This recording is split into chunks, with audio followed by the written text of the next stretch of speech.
Welcome my channel GSP শিক্ষায়তনে সবাইকে স্বাগত। আজকের ক্লাসে আমরা সংবিধান থেকে গুরুত্বপূর্ণ 20টি এমসিকিউ দেখব। 20টি প্রশ্নই বিগত বছর বিভিন্ন পরীক্ষায় এসছে। তাহলে চলো ক্লাসটি শুরু করি। তোমরা নিজেরা নিজেদের মতন উত্তর করে দেখো তোমাদের কতগুলি সঠিক উত্তর হচ্ছে। আজকের প্রথম প্রশ্ন, হাইকোর্টের প্রধান বিচারপতি নিযুক্ত হন কার দ্বারা? অপশান এ প্রধানমন্ত্রীর দ্বারা, অপশান বি রাষ্ট্রপতির দ্বারা, অপশান সি সুপ্রিম কোর্টের প্রধান বিচারপতি দ্বারা, অপশান ডি ক্যাবিনেটের দ্বারা। তাহলে এক দাগে সঠিক উত্তর হয়ে যাবে অপশান বি রাষ্ট্রপতি দ্বারা। কেমন? তাহলে এই রাষ্ট্রপতি আর কাদের কাদের নিয়োগ করেন? বিভিন্ন রাজ্যের রাজ্যপালদের, অ্যাটর্নি জেনারেল, এছাড়া সুপ্রিম কোর্টের প্রধান বিচারপতিকেও রাষ্ট্রপতি নিয়োগ করেন। তারপর নির্বাচন কমিশনারদের, তাদেরকেও রাষ্ট্রপতি নিয়োগ করেন। এই রাষ্ট্রপতি কিন্তু আমাদের 3 বাহিনীর সর্বাধিনায়ক। কেমন?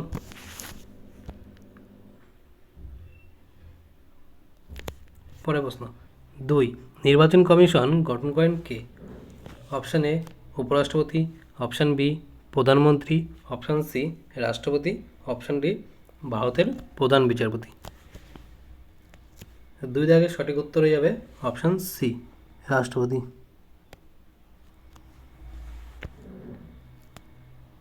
3, সুপ্রিম কোর্টের বিচারপতির অবসরকালীন বয়স কত?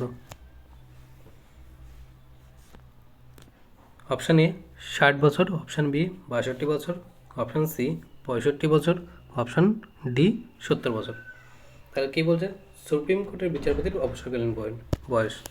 সঠিক উত্তরটি হয়ে যাবে অপশান সি 65 বছর। এখানে যদি বলতো হাইকোর্টের বয়স হলে হয়ে যেত 62, 62 বছর। কেমন? তাহলে সুপ্রিম কোর্টের বিচারপতি অবসর নেয় হচ্ছে 65 বছর বয়সে, আর হাইকোর্টের বিচারপতি নেবে হচ্ছে 62 বছর বয়সে। কেমন? পরের প্রশ্ন 4, ভারতের সংবিধান অনুসারে জীবন ও ব্যক্তিগত স্বাধীনতার অধিকার রক্ষিত হয়েছে যে ধারায়? কি বলছে? Option A 21, option B 49, option C 73, option D 370। তাহলে ভারতের সংবিধানে অনুসারে জীবন ও ব্যক্তিগত স্বাধীনতার কথা বলেছে, তাই তো? তাহলে 4 দাগে সঠিক উত্তরটি হয়ে যাবে অপশান এ 21 নম্বর ধারায়।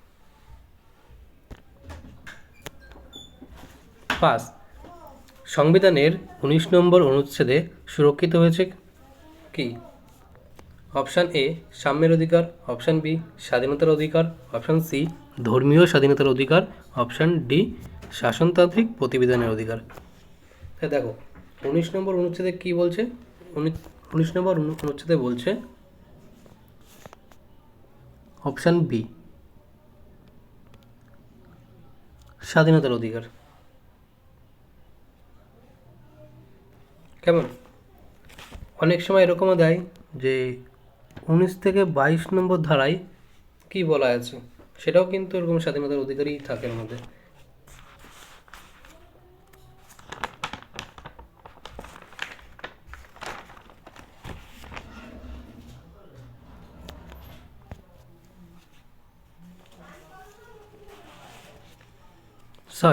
ভারতের সংবিধান দিবস পালিত হয় কবে?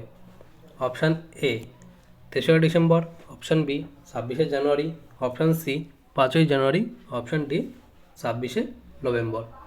তাহলে সংবিধান দিবস কবে পালিত হয়? সঠিক উত্তরটি হয়ে যাবে অপশান ডি 26শে নভেম্বর। কেমন? আর এখানে যে 26শে জানুয়ারি হচ্ছে প্রজাতন্ত্র দিবস হিসেবে পালিত হয় আমাদের, আমরা সবাই জানি।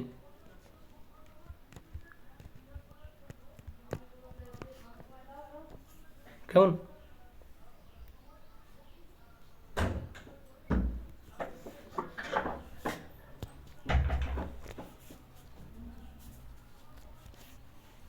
7, অর্থ বিল চূড়ান্তভাবে নির্ধারণ করেন কে? অপশান এ প্রধানমন্ত্রী, option B speaker, option C বিরোধী দলনেতা, অপশান ডি রাষ্ট্রপতি। 7 দাগের সঠিক উত্তরটি হয়ে যাবে অপশান বি স্পিকার। 8 ভারতীয় সংবিধানের কোন সংশোধনী ও দ্বারা ভোটের বয়স 21 বছর থেকে কমিয়ে 18 বছর করা হয়? অপশান এ 60 বছর, অপশান এ 60তম, অপশান বি 62তম, অপশান সি 61তম, অপশান ডি 63তম। তাহলে কী বলছে, ভারতীয় সংবিধানে কোন সংশোধনীয় দ্বারা ভোটের বয়স 21 থেকে কমে 18 বছর, মানে আগে হতে 21 বছর বয়সে ভোটদানের অধিকার পেত, এখন 18 বছর, সেটা কততম সংশোধনীতে বলা আছে? তাহলে 8 দাগের সঠিক উত্তরটি হয়ে যাবে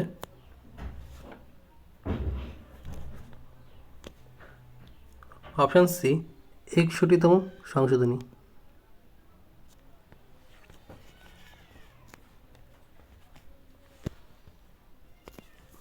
তো 61তম সংশোধনীটা হয়েছিল 1988 সালে এবং কার্যকর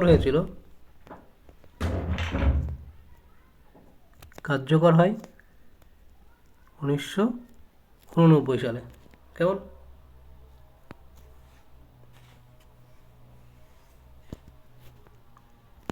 9 লোকপালের আক্ষরিক অর্থ কী?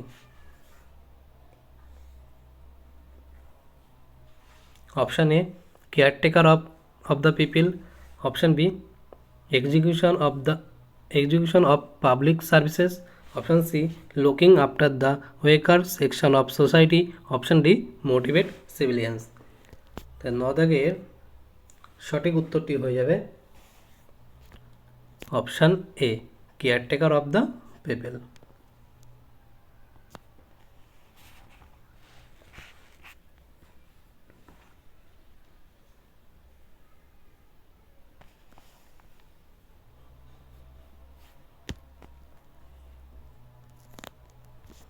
10 লোকপালের লোগোতে সতর্কতা হিসাবে কী চিহ্নিত আছে? অপশান এ তিরঙ্গা, option B Ashoka Chakra, option C বিচারকের বেঞ্চ, অপশান ডি দুহাত। 10 দাগের সঠিক উত্তরটি হয়ে যাবে অশোক চক্র।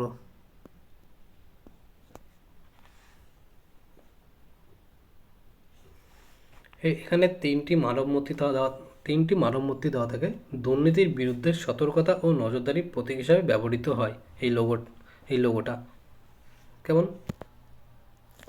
পরের প্রশ্ন 11 কি বলছে, ভারতবর্ষের ভোটাধিকার ও নির্বাচিত হওয়ার অধিকার কী ধরনের অধিকার? বলছে ভোটাধিকার ও নির্বাচিত হওয়ার যে অধিকার, সেটা কী ধরনের অধিকার? অপশান এ বলছে মৌলিক অধিকার, অপশান বি স্বাভাবিক অধিকার, অপশান সি সাংবিধানিক অধিকার, অপশান ডি বৈধ বা আইনের অধিকার। তাহলে 11 দাগের সঠিক উত্তরটি হয়ে যাবে অপশান ডি বৈধ বা আইনের অধিকার।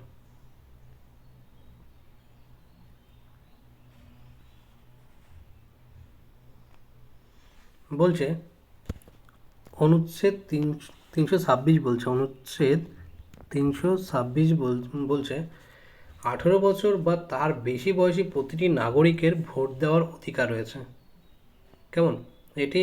এটি হচ্ছে জনপ্রতিনিধিত্ব আইন, যা 1951 সালে হয়েছিল। সেই আইন বলে ভারতবর্ষের ভোটাধিকার ও নির্বাচিত হওয়ার অধিকারটিকে বলা হয়েছে বৈধ আইনের অধিকার হিসাবে। যদি এই আইনটি কত সালে পাশ হয়েছিল, তখন হয়ে যাবে কিন্তু 1951 সালে। তাহলে আইনটির নাম কি ছিল? জনপ্রতিনিধিত্ব আইন। কেমন? জনপ্রতিনিধিত্ব। তাহলে আইনটার নাম ছিল জনপ্রতিনিধিত্ব আইন, 1951 সালে পাশ হয়েছিল। কত ধারায় বলে এটা? 326 নম্বর ধারায় এটা আছে। কেমন? পরের প্রশ্ন, ভারতের রাষ্ট্রপতি নির্বাচিত হন কিভাবে? এটা খুব ভালো প্রশ্ন। বলছে কি রাষ্ট্রপতি নির্বাচিত হয় কিভাবে? তাহলে অপশান এ বলছে পার্লামেন্টের সদস্যদের দ্বারা, অপশান বি রাজ্য বিধানসভা সমূহের সদস্যদের দ্বারা, অপশান সি জনগণের দ্বারা প্রত্যক্ষভাবে, অপশান ডি পার্লামেন্টের সকল সদস্য এবং রাজ্য বিধানসভার সময়ের সদস্যদের দ্বারা। তাহলে 12 দাগের সঠিক উত্তরটি হয়ে যাবে কি অপশান ডি পার্লামেন্টের সকল সদস্য এবং রাজ্য বিধানসভার সদস্যদের দ্বারা।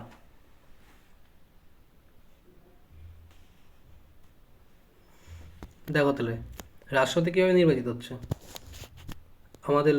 আমাদের যে পার্লামেন্ট রয়েছে সেখানে কটা কক্ষ আছে? 2টো কক্ষ। এক নম্বর বলছে কি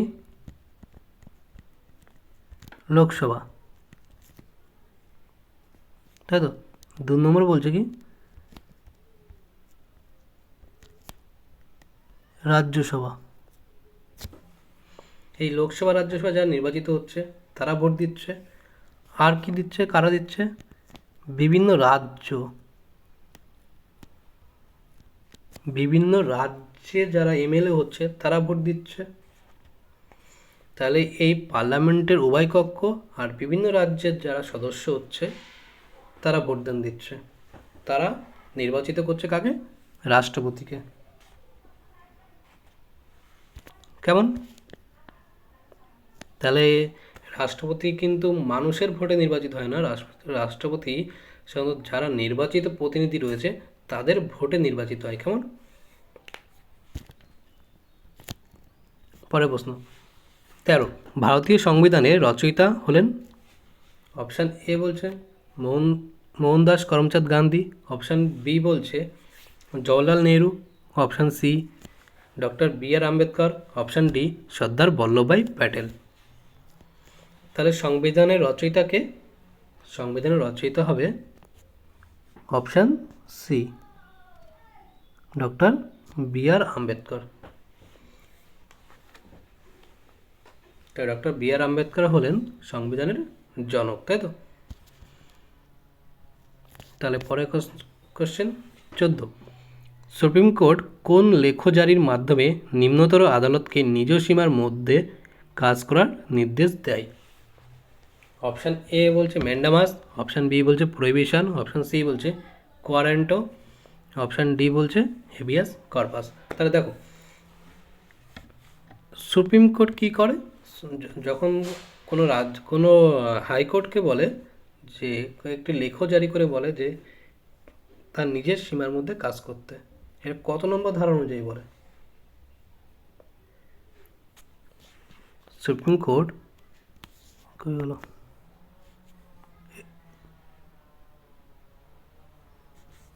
14 দাগের সঠিক উত্তরটি হয়ে যাবে প্রোহিবিশন। কেমন? দেখো সুপ্রিম কোর্ট 32 নম্বর ধারা অনুযায়ী এই রিটগুলো জারি করে। কেমন? আর এখানে 5টি রিটের কথা বলা হয়েছে। একটা হচ্ছে habeas corpus, mandamus, কোয়ারেন্টো,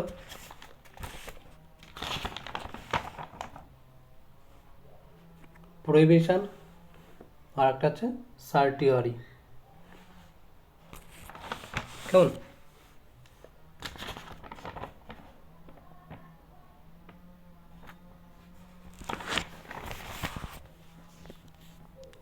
supreme court হচ্ছে 32 নম্বর ধারা অনুযায়ী রিট জারি করে। আর যদি হাইকোর্ট কখনো রিট জারি করে সেটা হয়ে যায় 226 নম্বর ধারা অনুযায়ী।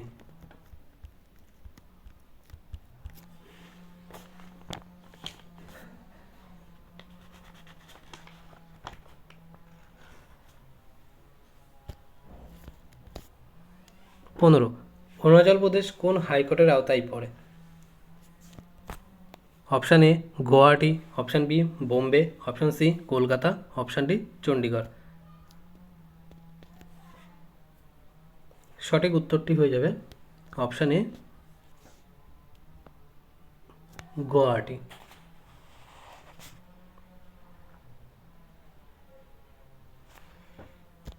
এই গুয়াহাটি হাইকোর্টটা কত সালে প্রতিষ্ঠিত হয়েছিল? 1948 সালের 5ই এপ্রিল। কেমন? প্রথমে এটি আসাম ও নাগাল্যান্ড কোর্ট হিসাবে ছিল, কিন্তু 1971 সালে গিয়ে এই কোর্টের নাম হয়ে যায় গুয়াহাটি হাইকোর্ট।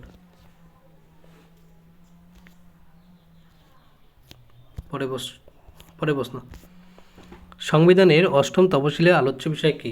অপশান এ আঞ্চলিক ভাষাসমূহ, অপশান বি মৌলিক অধিকার, অপশান সি নির্দেশমূলক নীতিসমূহ, অপশান ডি উল্লেখিত সবকটি বিষয়।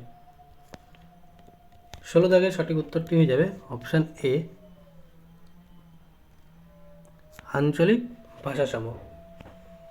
তাহলে যদি এখানে বলে যে আমাদের সংবিধানে কতগুলি তফসিল রয়েছে, তোর হবে 12টি। তাহলে আমাদের 12টি তফসিল রয়েছে, তার মধ্যে অষ্টম তফসিলে বলছে কি আঞ্চলিক ভাষাসমূহ।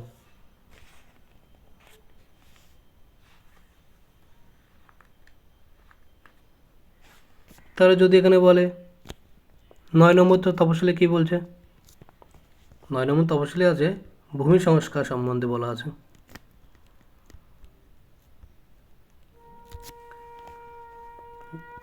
দশে কি আছে?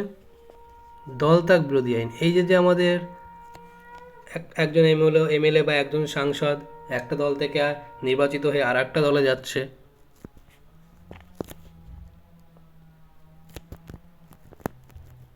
কি বলছে? দল ত্যাগ বিরোধী আইন। একটা দল থেকে আরেকটা দলে যাচ্ছে, এটা এই তফসিলে বলা আছে এই কথাগুলো। 11 নম্বরে কি আছে? 11 নম্বরে আছে পঞ্চায়েত, 12 নম্বরে আছে পৌরসভা। তাহলে এরকমভাবে 12টা তফসিল রয়েছে আমাদের। 12টি তফসিলে বিভিন্ন বিষয়গুলো উল্লেখ করা আছে। তার মধ্যে অষ্টম তফসিলে রয়েছে আঞ্চলিক ভাষাসমূহ। 17 রাজ্যসভার মোট কতজন সদস্যকে রাষ্ট্রপতি মনোনীত করতে পারেন? অপশান এ 2 জন, অপশান বি 10 জন, অপশান সি 12 জন, অপশান ডি 8 জন।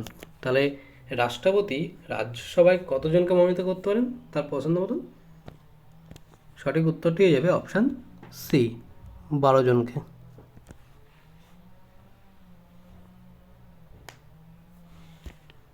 পরে প্রশ্ন 18 নির্দেশমূলক নীতিসমূহের ধারণাটি কোন দেশ থেকে গৃহীত হয়েছে? অপশান এ ব্রিটিশ যুক্তরাজ্য, option B Canada, option C Ireland, option D America.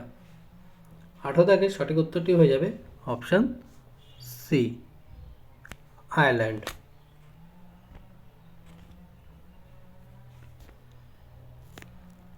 19 ভারতীয় সংবিধানের 44তম সংশোধনের মাধ্যমে কোন অধিকারকে মৌলিক অধিকারের তালিকা থেকে বাদ দেওয়া হয়েছে?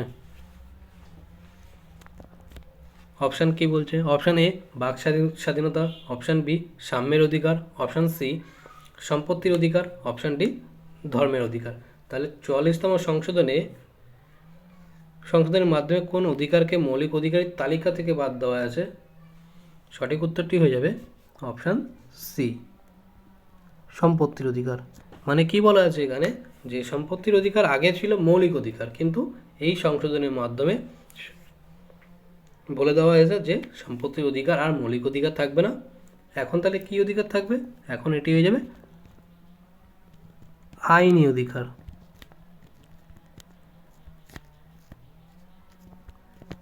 কেমন?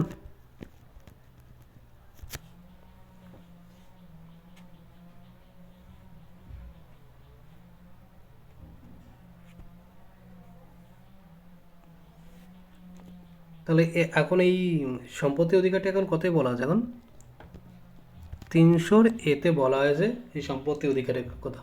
আর এই যে সংশোধন 44তম সংশোধন হয়েছে, এটা কত সালে হয়েছে? এটা হয়েছে 1978 সাল। তাহলে 44তম সংশোধনীতে কি বলা হয়েছে? সম্পত্তির অধিকারটা মৌলিক অধিকার থেকে বাদ দিয়ে হয়েছে আইনি অধিকার। এটা কত নম্বর ধারায় আছে? 300 এতে বলা আছে। এবং কত সালে এই সংশোধন হয়? 1978 সালে হয়েছে। 20 প্রথম সংবিধান সংশোধনী হয় কত সালে? Option A 1954, option B 1959, option C 1950, option D 1951। তাহলে কি বলছে প্রথম সংবিধান সংশোধনী করা হয় কত সালে? এর সঠিক উত্তরটি হয়ে যাবে অপশান ডি 1951 সালে।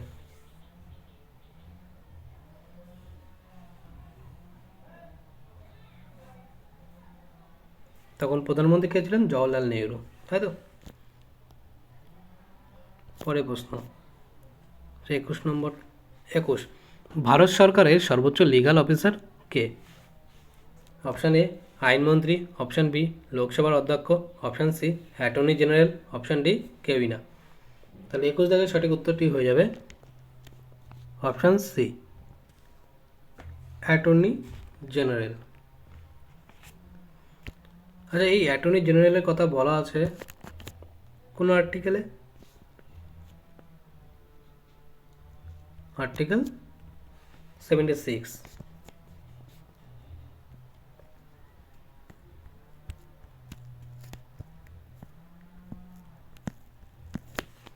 তো 76 নম্বর আর্টিকেলে বলা আছে এই অ্যাটর্নি জেনারেলের কথা। একে কে নিয়োগ করেন?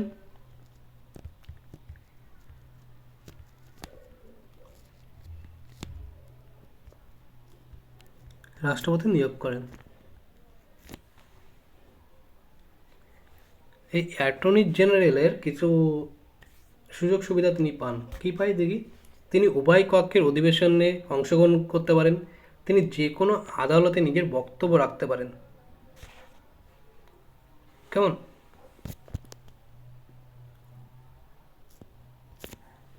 এই ছিল আজকের 21টি প্রশ্ন উত্তর। তাহলে আজকের ক্লাসটি তোমাদের কেমন লাগলো অবশ্যই কমেন্টে জানিও। ভালো লাগলে একটা করে লাইক দিও, শেয়ার করে দিও, আর চ্যানেলটিকে সাবস্ক্রাইব করে পাশে থাকো। তো দেখা হচ্ছে পরবর্তী ভিডিওতে।